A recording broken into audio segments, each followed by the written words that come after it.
함께 보실 하나님 말씀은 빌립보서 3장 12절에서 16절까지 말씀입니다. 빌립보서 3장 12절에서 16절까지 말씀 한 절씩 교독하시겠습니다. 내가 이미 얻었다함도 아니요 온전히 이루었다함도 아니라 오직 내가 그리스도 예수께 잡히바 된 그것을 잡으려고 달려가노라.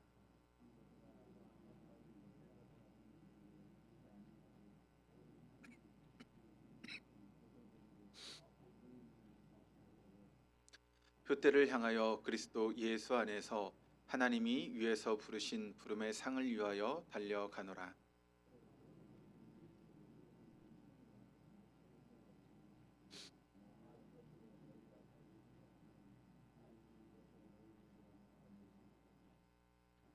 (16절) 말씀 같이 읽겠습니다. 오직 우리가 어디까지 이르렀든지 그대로 행할 것이라. 아멘. 우리가 사도 바울의 그런 사도 여행을 보게 되면 사도 바울이 이 빌립보라고 하는 그런 지역을 이제 유럽의 최초의 이제 교회로 세우게 됩니다. 근데 사실 사도 바울에게 있어서 이 유럽은 사도 바울의 그런 선교 여행의 대상이 아니었습니다. 사도 바울이 가려고 했던 그런 지역은 소아시아의 그런 지역이었고 자신이 세웠던 그 교회를 돌아보기 위해서 제2차 선교 여행을 이제 출발하게 된 것이죠. 그런데 그 소아시아로 가려고 했던 사도 바울의 일행의 그 걸음을 성령께서 막으셨습니다. 그리고 그 사도 바울의 발걸음을 옮긴 곳이 어딘가 하면 바로 빌립보라고 하는 그런 지역이었죠. 그것 한 번이 아니라 두 번이나 성령의 역사를 통해서 사도 바울이 빌립보라고 하는 그런 지역에 오게 되었습니다. 그런데 그렇게 성령의 이끄심을 따라왔던 그 빌립보 지역에 사도 바울을 반기는 사람은 아무도 없었습니다. 또 두 번씩이나 사도 바울이 성령의 인도하심을 따라 그렇게 이 빌립보 지역에 왔지만 그렇게 성령의 인도하심을 따라왔던 이 빌립보 지역에서 하나님이 일하시는 그런 역사가 눈에 보이지 않았습니다. 그런 사도 바울에게 아마 이런 생각이 들 수도 있었을 것입니다. 이게 진짜 성령께서 인도하시는 것이 맞나라고 하는 그런 마음이 사도 바울의 마음 가운데 있었을 것입니다. 자신의 생각이나 자신의 계획대로 지금 빌립보 지역을 온 것이 아닙니다. 물론 자신의 이제 생각이나 어떤 계획을 가지고 빌립보 지역에 왔다면 눈에 보이지 않는 그런 일들을 바라보면서 그래 내가 계획을 세웠으니까 이렇게 일을 해야지라고 하는 그런 마음이 있었겠지만 사실 사도 바울의 계획이나 또 생각에는 전혀 이 빌립보라고 하는 지역은 그의 머리에서조차 없었습니다. 오로지 성령의 인도하심을 따라 오게 되었는데 그럼 성령의 인도하심을 따라 오게 되었다면 성령께서 뭔가를 좀 보여주셔서 내가 이곳에 온 것이 성령의 인도하심을 따라 온 것이 맞다라고 하는 그런 마음이 들어야 되는데 전혀 사도 바울에게는 그와 같은 인도하심이 보이지 않았습니다. 그러니까 이게 정말 성령의 인도하심이 맞을까라고 하는 그런 마음이 사도 바울의 마음 가운데 있었던 것입니다. 여러분 그것은 우리 신앙생활도 마찬가지 아닐까요? 우리가 기도하고 또 기도하면서 하나님께서 우리를 이끄시는 그런 마음이 들어서 내 생각을 내려놓고 또 내가 때로는 손해를 감수하더라도 그 길을 걸어가는 경우들이 종종 있지 않습니까? 그러면 우리의 마음 가운데 내가 이렇게 성령의 인도하심을 따라서 내 생각을 내려놓고 손해를 감수하면서 이 길을 간다면 아마 내 걸음을 성령께서 인도해 주시고 평탄하게 해주실 것이다라고 하는 그런 마음이 드는 게 보통 우리의 마음이지 않겠습니까? 그런데 이 길을 걸어가는데 오히려 자꾸 뭔가 일이 꼬이는 것 같고 일이 되지 않는 것 같이 느껴지면 이게 정말 성령께서 인도하시는 것이 맞는가라고 하는 그런 마음들이 사실 우리의 마음 가운데 찾아오게 되는 것입니다. 사실 이제 그 유대인들은 이제 그들이 살고 있었던 이 가나안 땅, 그러니까 예루살렘을 비롯한 이 가나안 땅에서 살아가는 것이 너무나 힘들고 어려웠습니다. 그러다 보니까 이 디아스포라 유대인이라고 해서 뭐 세계 각지에 이제 퍼져서 그들이 그렇게 삶을 살게 되었죠. 그리고 그 당시 이제 유럽에 이제 로마의 제국 안에 있었던 굉장히 큰 도시들에는 나름대로 유대인들이 많이 살고 있었고 그 유대인들이 살게 되면 가장 먼저 했던 일이 무엇인가 하면 회당을 세운 일이었습니다. 그래서 사도 바울이 이제 선교 여행을 하는 그런 과정들을 보면 사도 바울이 제일 먼저 찾아가는 곳이 어디인가 하면 회당을 찾아갑니다. 그래서 거기서 나오는 사람들에게 복음을 증거하고 때로는 회당에서 말씀을 증거하면서 복음을 전도하는 그런 일들을 우리가 보게 됩니다. 그런데 이 빌립보라고 하는 지역에는 회당조차 있지 않았습니다. 그러니까 사도 바울이 굉장히 어려움을 당할 수밖에 없었던 것이죠. 뿐만 아니라 이제 기도하려고 이제 기도처를 찾아서 이제 가는 그런 도중에 누구를 만나게 되었는가 하면 귀신 들려서 점을 치는 소녀를 만나게 되었죠.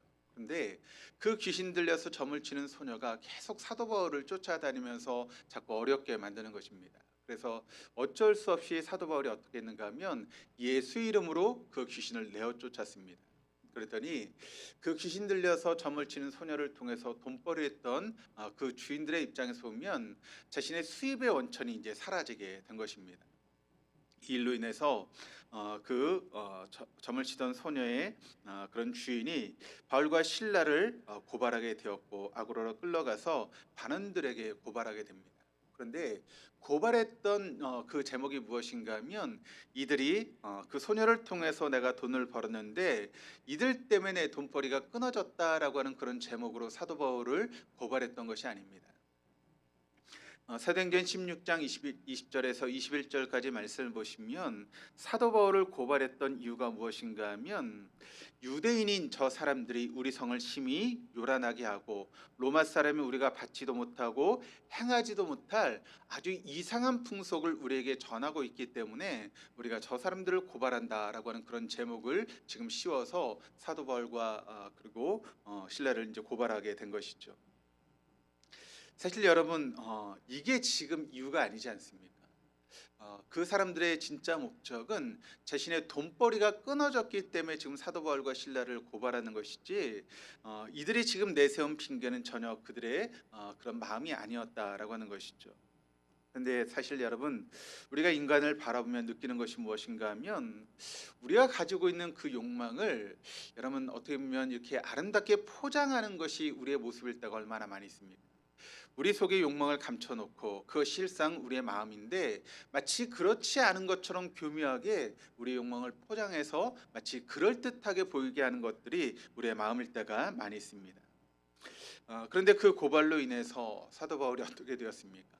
그들이 옷이 벗겨지고 또 매를 맞고 그렇게 감옥에 갇히게 되었습니다. 뿐만 아니라 감옥 안에서 착고에 채워진 채 사도 바울이 감옥 생활하게 되는 그런 일이 있게 된 것이죠.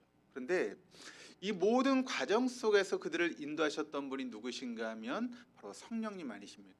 그런데 성령의 인도하심을 따라 그러니까 내가 가고자 해서 온 것이 아닙니다. 성령께서 지금 사도 바울의 발걸음을 인도해서 이렇게 빌립보 지역까지 왔습니다. 그리고 사도 바울이 행했던 행동은 누가 봐도 칭찬을 받을 만한 그런 행동을 하지 않았습니까?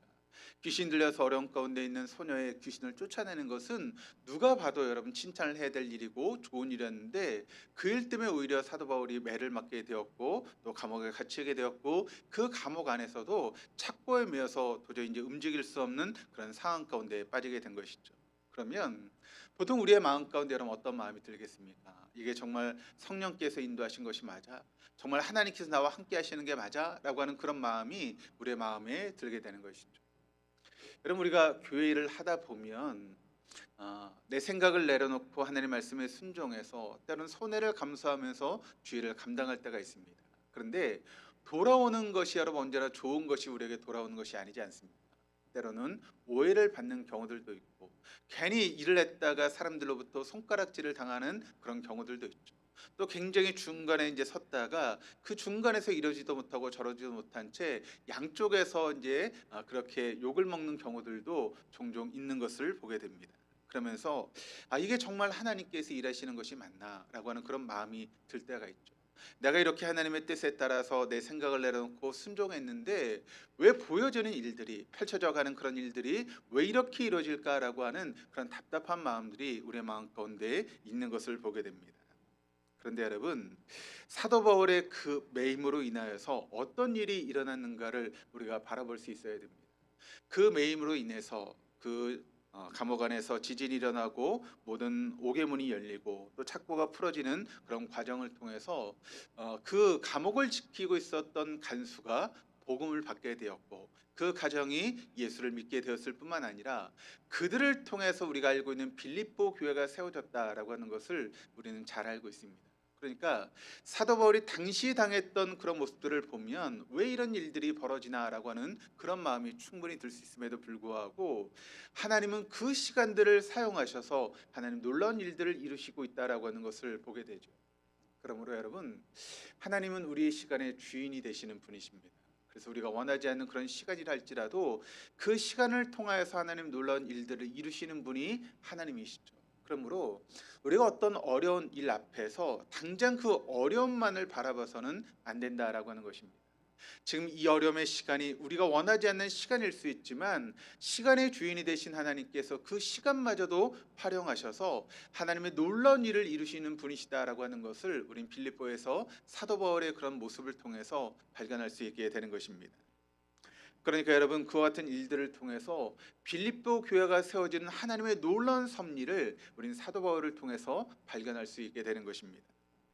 그런데 사도 바울이 감옥에 갇혔던 그 시간으로부터 10여 년의 시간이 흘러갔습니다.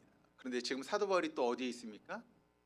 10년 전에는 빌립보 감옥에 있었는데 10년 후 지금 사도 바울이 이 말씀을 쓰고 있을 당시에 사도 바울은 지금 어디 있는가 하면 바로 로마의 감옥에 갇혀 있습니다. 그러니까 10년 전에는 빌립보 감옥에 갇혀 있었고 지금은 로마의 감옥에 갇혀 있습니다. 그런데 장소만 바뀌었을 뿐이지 지금 감옥에 있는 것이죠. 그런데 바울은 로마의 감옥에서 빌립보 교인들에게 지금 편지를 쓰고 있는 것이 우리가 읽고 있는 빌립보서의 말씀이죠. 이전에 사도 바울이 빌립보 감옥에 매여 있을 때는 그 매임을 통해서 빌립보 교회가 시작되었습니다. 그런데 지금 로마의 감옥에서는 로마의 감옥의 그 매임을 통해서 빌립보 교회를 교회답게 만드는 그런 매임이 되고 있다라고 하는 것을 우리는 이 말씀을 통해서 알아야 됩니다. 비록 지금의 상황은 로마의 감옥 아닐지라도 바울은 자신의 삶의 태도에 대해서 오늘 본문의 말씀을 통해서 이렇게 증거하고 있는데 우리 12절 말씀을 같이 한번 읽어보도록 하시겠습니다. 내가 이미 얻었다 함도 아니요 온전히 이루었다 함도 아니라 오직 내가 그리스도 예수께 잡힌 바 된 그것을 잡으려고 달려가노라. 지금 사도 바울의 삶을 우리가 표면적으로 보면 지금 사도 바울은 어디에 매임을 당하고 있습니까? 로마 제국에 매임을 당해서 지금 로마의 감옥에 갇혀 있는 것입니다. 그런데 사도 바울이 지금 로마의 제국의 감옥에 갇혀 있는 그런 매임을 받고 있는데 사도 바울의 지금 고백을 우리가 들어보면 사도 바울이 내가 지금 로마 제국의 매임을 받았다라고 이야기하지 않고 지금 뭐라고 이야기를 하고 있습니까? 내가 예수 그리스도에게 매임을 받았다라고 그렇게 이야기를 하고 있다는 것입니다. 나는 지금 예수 그리스도에게 잡힌 바 되었다라고 그렇게 이야기하고 있는 것이죠. 여러분, 사도 바울은 우리가 그 삶을 보게 되면 예수를 믿는 사람들을 잡아오는 그런 일을 하기 위해서 다메섹으로 가다가 그 도상에서 예수 그리스도를 만나면서 온전히 예수 그리스도에게 잡힌 바 된 것이 바로 사도 바울의 인생이었습니다. 이전에는 잡은 바 된 그것, 그리고 잡으려고 하는 그것을 향해서 달려가는 삶을 살았던 것이 바로 사도 바울이었죠. 그리고 그것이 자신의 인생에 있어서 최고의 삶이라고 생각하고 그런 삶을 살기 위해서 노력하고 애를 썼습니다. 지금도 여러분 그런 사람들이 얼마나 많이 있습니까? 지금 내가 잡고 있는 것을 놓치지 않기 위해서 애를 쓰고 더 많은 재물, 또 더 높은 자리, 더 나은 그런 생활을 찾기 위해서 우리가 최선을 다해서 우리 인생의 삶을 살아오고 있는 것이 우리 인생의 모습일 때가 얼마나 많이 있습니까? 그리고 내가 그렇게 돈을 더 많이 모을 수 있는 것, 높은 지위에 올라가고 어떤 힘을 가지는 것이 내 인생의 최고의 목적으로 생각하고 그런 인생을 살아가는 것이 가장 행복한 인생이라고 생각하고 살아왔던 것이 여러분 저와 여러분의 인생일 수 있었다는 것이죠.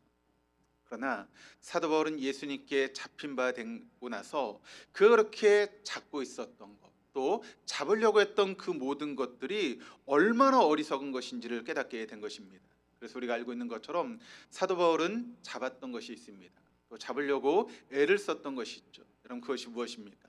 태어난 지 8일 만에 할례를 받았던 것, 또 이스라엘 족속이었던 것, 또 이스라엘 족속 가운데도 베냐민 지파 정통 유대인이었던 것, 그리고 다소라고 하는 그런 외국에 살고 있었지만 히브리식 교육을 받고 히브리 말을 할 줄 아는 그와 같은 모습이었던 것, 또 유대인들 중에서도 바리새인, 그리고 신앙의 열심으로는 교회를 박해하고 율법의 의로는 흠이 없는 것, 그것이 바로 사도 바울이 잡았던 것이고 또 잡기 위해서 애를 쓰고 노력했던 그와 같은 모습이었습니다. 그런데 예수 그리스도께 잡히고 나니까 내가 그 전에 추구했던 이 모든 것들이 결국 아무것도 아니다라고 하는 것을 그는 예수 그리스도 안에서 발견할 수 있게 되었다는 것입니다. 여러분, 우리가 신앙인이 된다라고 하는 것이 무엇이겠습니까? 우리가 예수를 제대로 알기 전에는 사도 바울처럼 우리가 잡은 바 그것, 또 잡으려고 하는 그것을 잡기 위해서 우리의 모든 인생을 투자하는 것이 우리의 모습 아니었습니까? 그런데 내가 예수 그리스도를 만나고 나면 여러분들, 우리가 잡으려고 했던 그 모든 것들이 아무것도 아니다라고 하는 것을 깨닫고 온전히 주님 앞에 잡히는 삶을 살아가는 것이 우리의 모습이 되어야 되는 것이고, 그것이 바로 진정한 그리스도인이다라고 하는 것을 우리는 결코 잊지 말아야 됩니다. 잡히는 것이 불편하고 억압당하는 것 같아도 실은 바른 잡힘이 우리에게 여러분 얼마나 진정한 자유와 행복을 주는지 모르겠습니다.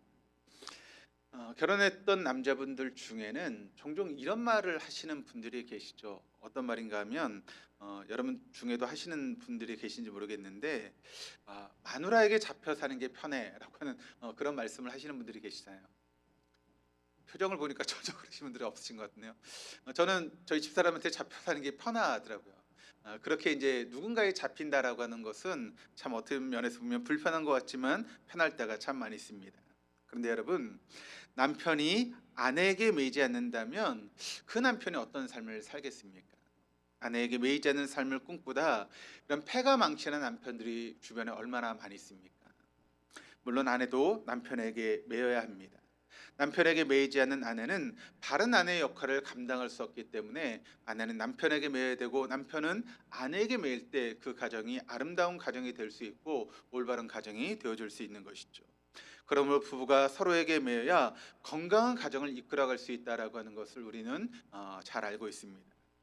여러분, 학생은 학교에 매이는 것이 바른 삶이고, 직장인은 직장에 매이는 것이 바른 직장인의 모습입니다. 그런데 학생이 학교에 매이지 않는다면 우린 그것을 학생이라고 부를 수 없고, 직장인이 직장인에 매이지 않는다면 우린 직장인이라고 이야기할 수 없을 것입니다.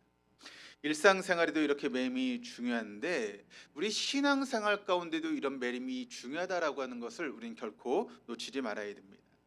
우리가 주님께 매여서 살아간다라고 하는 것이 얼마나 우리에게 축복인지를 우리가 알아야 됩니다. 그런데 여러분, 우리가 신앙생활하고 또 그리스도인이 되었다고 하는데도 여전히 주님께 매이지 않은 채 내 생각대로 내 마음대로 자유롭게 살아가려고 하는 그런 모습들이 우리 안에 있다면 우리의 신앙을 한번 점검하고 돌아볼 필요가 있는 것이죠. 그런데 여러분, 내가 주인이 되어서 내 인생을 이끌어가는 것이 편하고 자유롭고 즐거운 것 같지만 여러분, 그것처럼 고되고 힘든 일이 어디 있습니까? 내가 내 인생의 모든 것을 책임지고 내 인생의 모든 것을 내가 해나가려고 한다면 그것처럼 힘들고 어려운 일은 없습니다. 그러나 주님께서 내 인생의 주인이 되어셔서 내 삶을 이끌어 간다면 그것처럼 쉬운 일은 없습니다. 왜냐하면 주님이 인도하신 대로 순종하며 그 말씀을 따라 살아갈 때 하나님께서 우리의 모든 삶을 책임지시고 인도하시는 것을 우리의 삶을 통해 경험할 수 있기 때문에 그렇습니다.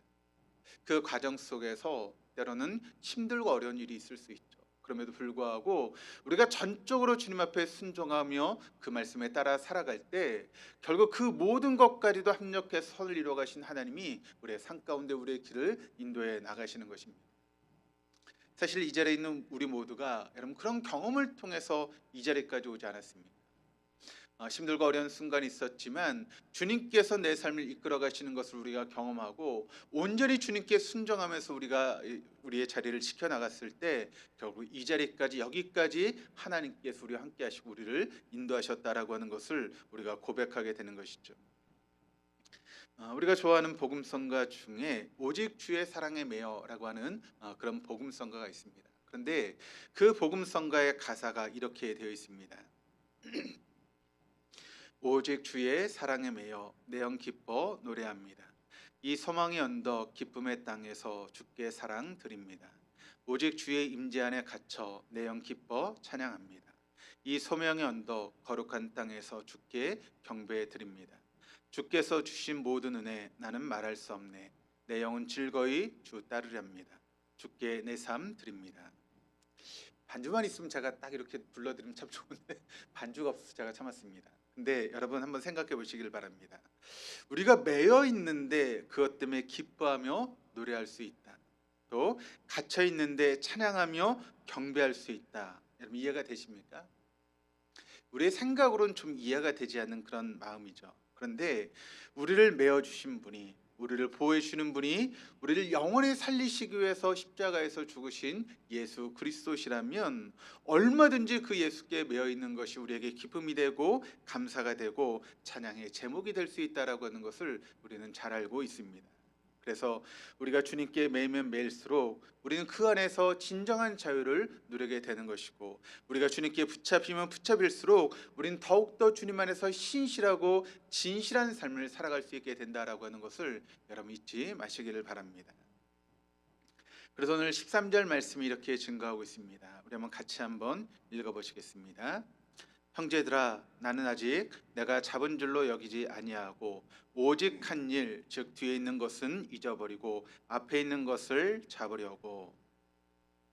바울은 자신이 잡은 것이나 잡을 것이 아니라 그리스도 예수께 잡힌 바 된 그것을 위해서 달려가고 있다라고 그렇게 고백을 하고 있습니다. 그러면서 내가 주님께 잡힌 바 된 그것을 위해서 달려가면서 내 뒤에 있는 모든 것들을 잊어버리고 그저 앞만을 향해서 달려가는 그런 인생을 살아가고 있다라고 그렇게 사도 바울은 고백하고 있습니다. 바울은 자신의 인생은 이미 그리스도 예수께 잡힌 바 되었지만 자신도 그분을 잡기 위해서 애를 쓰고 최선을 다해서 전력 질주하고 있다라고 그렇게 이야기하고 있는 것이죠. 사실 여러분 우리의 삶도 그러해야 되지 않겠습니까? 우리가 주님께 잡혔기 때문에 우리가 이 자리에 지금 나와서 예배를 드리고 있습니다.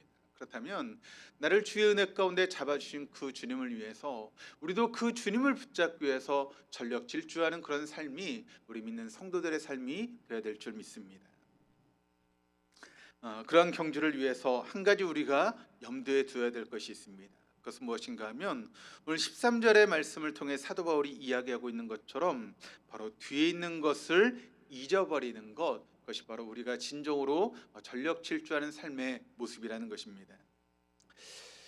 여러분 우리가 인생을 살아오는 그런 과정 가운데 기억해야 될 것을 기억하지 못해서 고통당하는 경우들이 있는데, 사실 그것보다 더 고통스러운 것은 무엇인가 하면 잊지 못할 것을 잊지 못해서 고통당하는 그런 경우들도 우리에게 참 많이 있는 것을 보게 됩니다. 그러니까 기억을 못해서 어려움을 당하는 경우도 있지만 오히려 기억하지 말아야 될 것들을 자꾸 기억하다가 어려움을 당하는 경우들이 더 크고 더 힘든 것을 우리가 보게 됩니다. 그래서 여러분 우리 인생 가운데 뭔가를 잊을 수 있다라고 하는 것이 여러분 하나님의 은혜라고 하는 것을 여러분 잊지 마시기를 바랍니다. 그러니까 내가 예전에 있었던 그 일들을 내가 잊어버릴 수 있다라고 하는 것이 여러분 얼마나 큰 은혜입니까? 인생에서 일어난 일을 전부 기억하게 된다면 여러분 우리가 온전히 살아갈 수 있을까요? 우리가 과거에 겪었던 모든 일들을 다 기억하고 우리가 살아간다면 우리 온전한 삶을 살아갈 수 없을 것입니다. 다 우리 모두는 아마 정신병동에 들어가서 그렇게 살아갈 수밖에 없을 것입니다. 그런데 과거에 있었던 일들을 우리가 잊어버렸기 때문에 오늘 이 삶 가운데 평안하게 우리가 살아갈 수 있는 것이죠. 그래서 여러분 우리가 자면서 꾸는 꿈들은 그런 이렇게 의사들의 그런 이야기를 들어보면 내 속에 저장하는 기억들 중에서 남길 것과 지울 것을 결정해서 정리하는 것이 바로 우리의 꿈이다라고 하는 그런 이야기를 들은 적이 있습니다.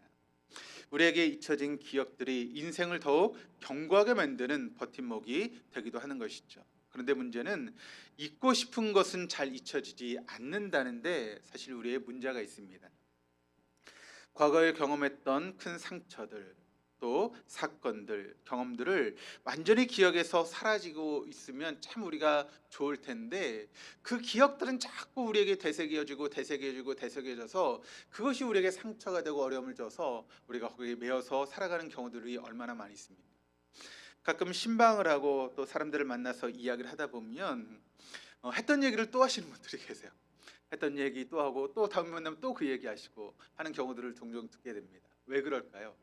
그 상처가 너무 깊게 자리를 잡고 있다 보니까 그 상처를 잊어버리지 못하시는 것입니다. 그리고 자꾸 그 얘기를 꺼내시고 또 이야기하고 그러면서 그 상처에서 벗어나지 못하는 경우들을 우리가 종종 보게 되는 것이죠. 사실 우리가 인생을 살아가면 크고 작은 일들을 겪으면서 살아갑니다. 그 일들로 한동안 고통스러워하기도 하고 몸서리를 치기도 합니다. 그런 일들을 겪지 않으면 얼마나 좋을까라고 하는 그런 생각들을 가지는 경우들이 있죠. 다른 사람에게 이해하지 못할 정도로 그것이 우리에게 큰 상처로 다가오는 경우들이 있다는 것입니다. 그런데 세월이 지나고 나면 그때 왜 그런 일들을 겪었는지, 내 인생 가운데 그런 시간들이 얼마나 나를 우리의 신앙적으로 깊게 만들어줬는지를 우리가 비로소 시간이 흐르면서 깨닫게 되는 것입니다. 지금 당장은 너무나 고통스럽고 힘들어서 도저히 그 어려움을 극복할 수 없을 것 같고 살아갈 수 없을 것처럼 느껴진 그런 상처들이 있지만, 우리의 시간이 지나고 나면 그 시간이 나를 더 성숙하게 만드는 그런 시간이 되었다라고 하는 것을 우리가 과거를 회상하면서 이야기하게 되는 것이죠. 그래서 우리가 시간이 지난 뒤에 그 시간들을 생각하면서 미소를 띄울 수 있는 것은 그 시간들이 우리를 더 성숙하게 만드는 그런 시간들이 되었기 때문에 바로 우리가 미소를 띄우면서 다른 사람에게 그렇게 이야기할 수 있는 것입니다. 바울에게도 잊어버리려고 한 것, 또 잊고 싶었던 것들이 있습니다. 그것은 그의 우월함을 드러낼 수 있는 것일 수도 있고 또 그를 좌절에 빠뜨리게 만드는 것일 수도 있습니다. 그가 잊어버리고 했던 것이 무엇인가를 우리가 빌립보서 3장 4절에서 6절까지 말씀을 통해서 사도 바울이 고백하고 있는데, 우리 같이 한번 읽어보시겠습니다. 그러나 나도 육체를 신뢰할 만하며 만일 누구든지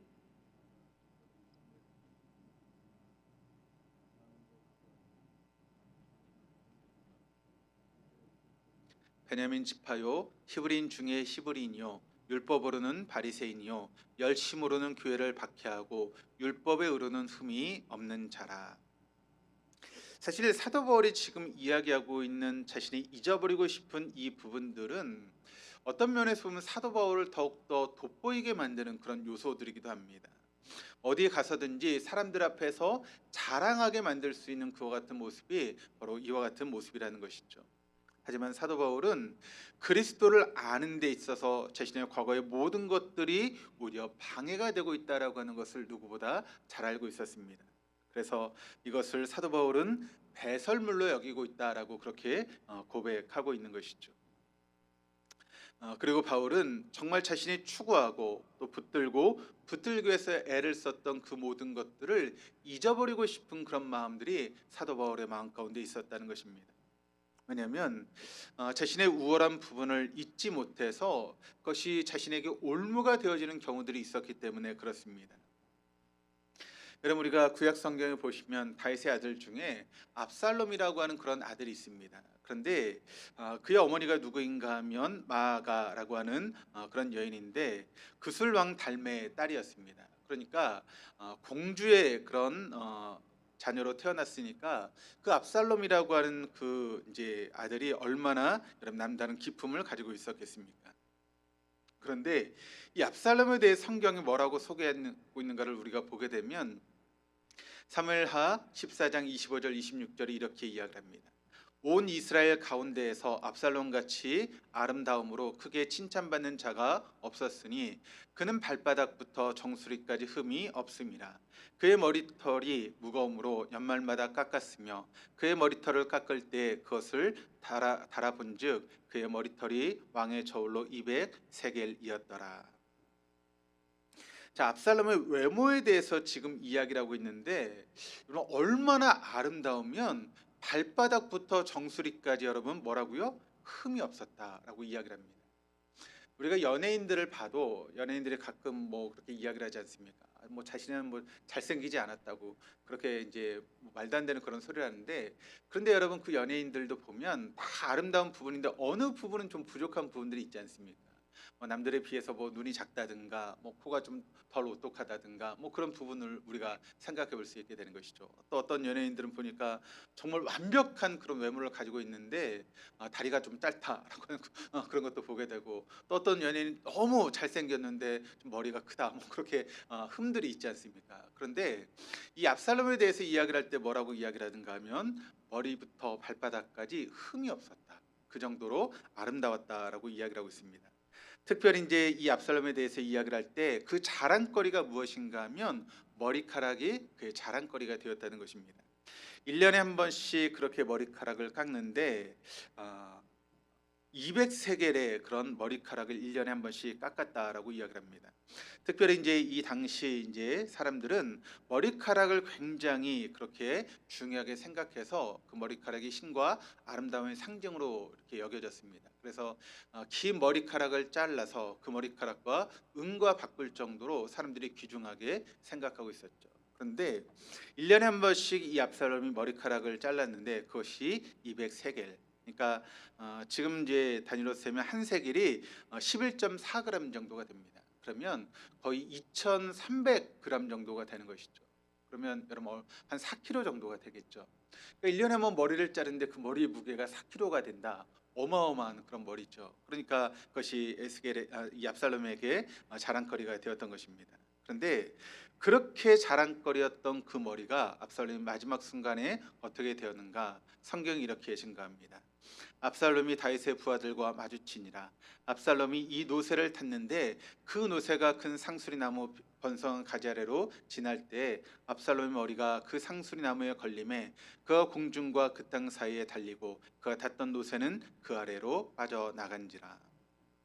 다윗의 군대와 만난 압살롬은 노새를 타고 있었는데 울창한 상수리 나무를 지나가다가 그만 그렇게 자랑스러웠던 그 머리가 그 나무 가지에 걸리게 되었다는 것입니다. 그리고 자신의 머리는 나무 가지에 걸리고 타고 있었던 노새는 빠져나가니까 어떻게 되었을까요? 바로 나무에 둥둥 떠 있는 그런 모습이 된 것입니다. 그때 다윗의 신하가 와서 그 압살롬을 죽이는 그런 일들이 벌어지게 된 것이죠. 그러니까 그 상수리 나무는 압살롬에게 있어서 교수대가 되고 말았습니다. 그렇게 아름다웠던, 그렇게 자랑거리가 됐던 그 머리카락이 우리 자신의 죽음을 이르게 하는 그런 원인이 되었다라고 하는 것을 우리가 보게 됩니다. 하나님께서 우리 모두에게 다른 사람보다 우월한 부분들을 다 우리에게 주셨습니다. 그러나 그것을 하나님을 알아가는 통로로 우리가 사용할 수 있어야 됩니다. 하나님과 사람을 섬기는 도구로 삼지 않으면 언제든지 우리가 우월하게 생각한 우리의 자랑거리가 우리 자신을 파괴하는 도구가 될 수 있고 다른 사람을 죽이는 흉기가 될 수 있다라고 하는 것을 우리는 압살롬을 통해서 배우게 되는 것이죠. 바울은 율법에 관한 한 누구에게도 뒤지지 않는 그런 사람이었습니다.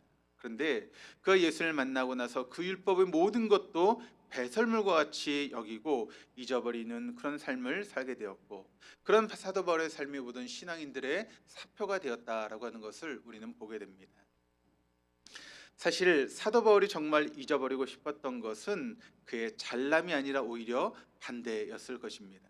그가 사역할 때 끊임없이 사도 바울의 그런 사역을 발목 잡았던 것이 두 가지가 있었습니다. 무엇인가 하면 바로 사도 바울이 예수님의 공생애 중에 그리스도 예수를 한 번도 만나지 못했다라고 하는 그런 부분이 사도 바울의 사역의 발목을 잡았죠.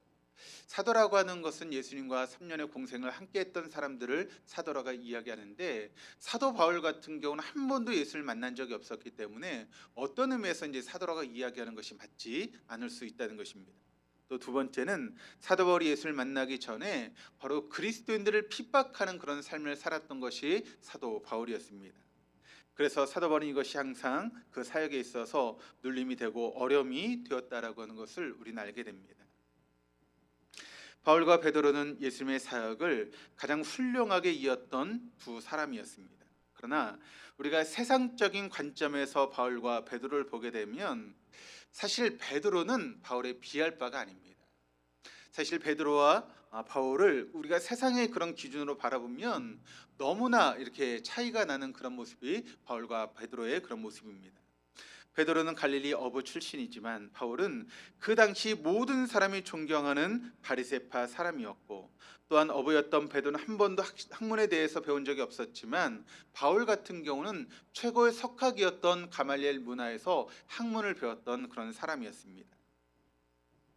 성격적으로도 베드로는 참 부족한 부분이 많고 덜렁거리는 그런 모습이었다면 사도 바울은 모든 것을 치밀하게 준비하고 연구하는 그런 목적 지향적인 그런 사람이었습니다.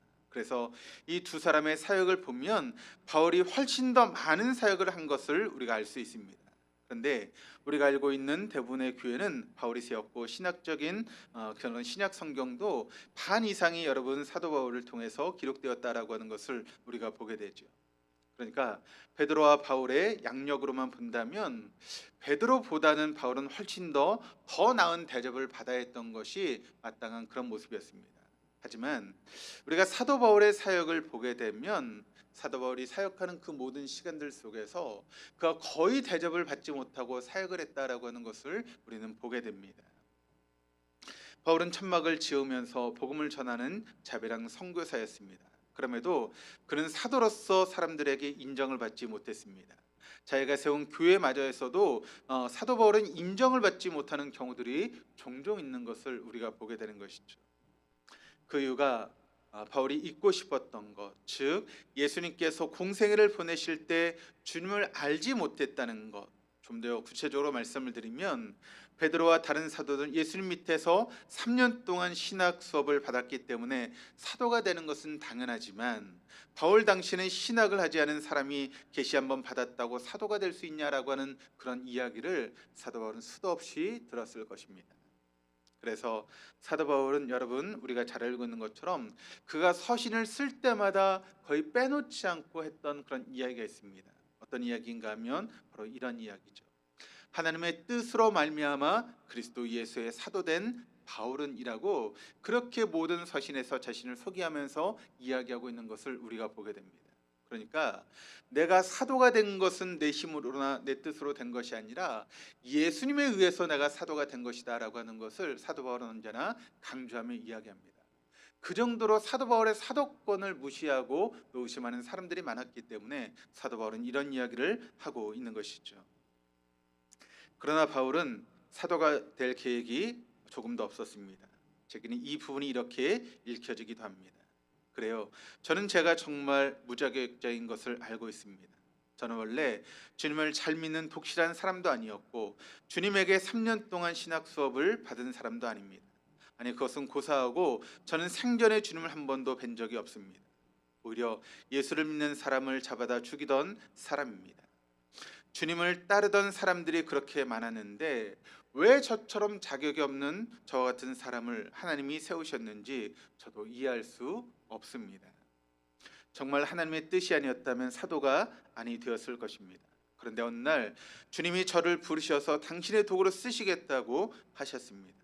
그분이 저를 부르셨기 때문에 저는 순종할 수밖에 없습니다. 이것이 바로 사도 바울의 고백일 것입니다. 사도 바울에게 있어서 다메섹 이전의 삶은 사역자의 삶을 사는데 마치 주홍글씨와 같은 그런 모습이 되었을 것입니다. 그러나 바울은 그것 때문에 좌절하거나 절망하지 않았습니다. 그는 이전의 삶 때문에 그리스도 예수께 더욱 붙잡힌 바 된 그런 삶을 살 수 있게 되었고 표대이신 주님만을 바라볼 수 있게 되었고 하나님 위에서 부르신 부름의 상을 향해 달려갈 수 있는 그런 삶을 살 수 있게 되었다라고 하는 것을 우리가 보게 됩니다. 여러분 사도 바울에게 정말 지우고 싶었던 과거, 정말 부정하고 싶었던 그 과거 때문에 오히려 그가 주님께 더 붙잡힌 바 되었고 그것 때문에 온전히 주님을 향해서 달려갈 수 있는 그런 삶을 살아갔다면 우리에게도 여러분 그와 같은 것이 있지 않겠습니까? 주님께서 우리를 부르실 때 우리가 완벽한 상태에서 주님께서 우리를 부르신 것이 아니지 않습니까? 다 부족하고 또 연약하고 또 주님보다 세상을 더 사랑했던 우리들이었는데 주님께서 그런 우리를 부르셨습니다. 그렇다면 우리의 삶 자체가 바로 주님의 은혜와 은총 아니겠습니까? 그렇다면 그 은혜 가운데 사도 바울이 앞을 향해서 달려간 그 부르심을 향해서 그의 삶을 달려가는 삶을 살았다면 우리 역시도 주님의 부르심의 그 상을 향해서 사도 바울 같이 달려가는 그런 삶을 살아가는 것, 그것이 마땅한 일인 줄 믿습니다. 오늘 말씀을 통해서 우리가 그런 삶을 살아갈 수 있는 저 여러분 될 수 있기를 바랍니다. 그래서 하나님께 붙잡힌 인생으로 평생 살았던 다윗이 이런 고백을 하고 있습니다. 내가 여호와께 바라는 한 가지 일, 그것을 구하리니 곧 내가 내 평생에 여호와의 집에 살면서 여호와의 아름다움을 바라보며 그의 성전에서 사모하는 그것이라. 이 고백이 저와 여러분의 고백이 될 수 있기를 주님의 이름으로 축복합니다.